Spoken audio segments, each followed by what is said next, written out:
Hi, Janice. Hi, Anthony. Today, let's talk about 6 habits all successful homebuyers have in common. And this is broken down into a daily habit, some weekly habits, some monthly habits, and a yearly habit. This one comes from Realtor.com, written by Margaret. I hate butchering these last names, but Heidenry. Sorry, Margaret, if I got that wrong. I think that's pretty close. Yeah. Cool. But yeah, habits are a big thing these days, it seems, or just building things into your routine to help you achieve your goals. So I think this is going to be a good one. So thanks, Margaret. Janice, can you take us away with the first daily habit? Absolutely. These are great because they are what to do before you purchase, and you can start now. So daily is to ditch an indulgence or two. So start now by eating out a little less often, maybe foregoing the expensive coffee. We've talked about this before. Coffee is expensive. Do the math. $4 a day, 30 days. It's quite a lot. So start now, cutting back a little bit so you have enough money for your down payment. Yeah, great daily tip for what do they say? Compound. Like if you had a penny and you doubled it every day. Yes. Did you know how much you'd have at the end of 30 days? It's like a lot. It's like $8 million. Yeah. So. Yeah. No, but it's right. Take the $4 a day, throw it in a jar, and imagine what you could get. So weekly, making deposits into a home savings account. So you start weekly saying you're going to do X amount into an account that's just set aside for that 20% down. Same concept.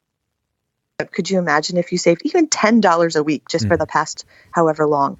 That adds up. Yeah.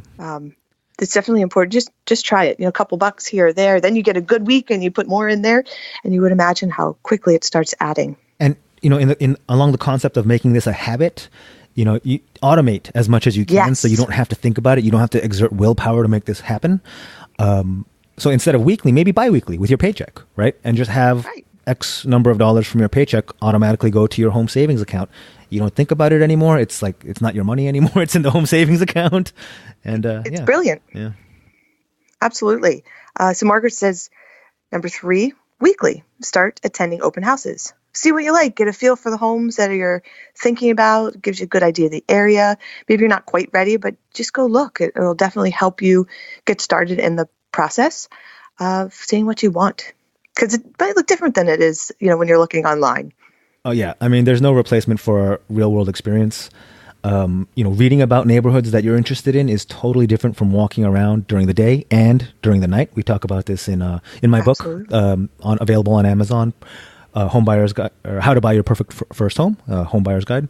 Yeah, I mean, you just want to get in the habit of walking around, talking to people, seeing buildings. The more you do, you'll be able to know, hey, this is kind of overpriced from what I've seen around the neighborhood, You'll just have a better feel for everything. Yeah, it's a good way to educate yourself on the market. And then monthly, try a trial run at homeownership. So when you purchase a home, you're not just purchasing it for the mortgage. You have to consider other factors too. Unexpected repairs, your utilities may go up or down. You're talking a little bit more money. So kind of practice. Put all that money aside and pretend so for an example, let's say you're paying $1,000 now and you're going to have to spend $2,000 when you're in there. Practice now, pretend you can do it. Yeah, for sure. And that'll really help you. Also see how it feels. So if your dream home or the home that you're targeting would cost you, $3,000 a month in carrying cost, put that aside. And, if that's more than you're paying now, just see what it feels like to have that much less money available to you and your family. And if that's not cool, maybe you need to change your budget numbers. Yeah, then you take it down a little bit. But it's better to see it now than before you're locked in and you can't do anything about it. Oh my goodness, absolutely. So number 5, this is monthly, but I actually would say that this is all the time. Pay your bills on time. It's just so important. Any bill that you have, pay it on time. Your credit score is imperative to purchasing a house.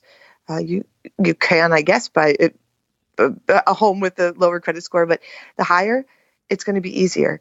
So just start now, right this minute, start paying everything on time, before or the day it's due, and that's going to help. Not just for your credit score, which is also very true, but also for your DTI or debt to income ratio. Yes.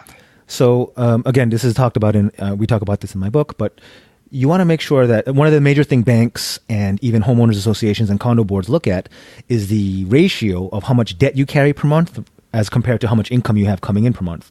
And if you're not paying your bills on time and that's accumulating and increasing your monthlies, that shifts the numbers to your disadvantage. Yeah. Absolutely. Absolutely. So just get that stuff paid, take care of, make that your first priority is to pay the bills. For sure.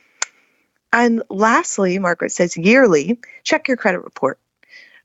They have, it's the annualcreditreport.com. You are legally allowed to get your full credit report from all three of them every year. So do it, check it, look it over. There may be something on there you didn't even know was there that you could take care of or dispute, or it's just really important to check it, especially in this day and age when, there's so much fraud. You definitely want to just take a look. Yeah, the one we use is freeannualcreditreport.com. Is that the one? Mm-hmm. And that gives us all three. There's three major credit reporting bureaus. I think it's Experian, TransUnion, and Fairfax. I could be getting that last one wrong. I don't remember. Yeah. But yeah, I mean, those. We've had stuff pop up that was totally wrong and easily fixed. But our household habit is to order our annual free credit report when we do our taxes, so that we just kind of every year we kind of remember. So you just don't even think about it. It's just, time to get it. Yeah, and we just stick it in there with our tax file so that it's just kind of, don't even think about it. Exactly. Oh, that's a great suggestion. But yeah, check it, look it over. These are all really great, just little things to do now to just get ready. Yeah, and all of these can be like a minimal adjustment to your lifestyle, and that's why I think it's great, these little habits. Yes, yep. And even if you end up not purchasing a house, think of how much money you just saved cutting back on the coffee for a little while. Put that in an account somewhere. You would be amazed. All right. So thank you, Margaret. Great article. Also, thank you to Realtor.com. Janice, anything else before we sign off? Definitely not. But I would suggest checking out your book, especially first-time home buyers, because this information, it goes into a little more specifics about how to get you ready. Cool. How to Buy Your Perfect First Home by Anthony S. Park on Amazon. All right, Janice, talk to you later. Talk soon. Bye now.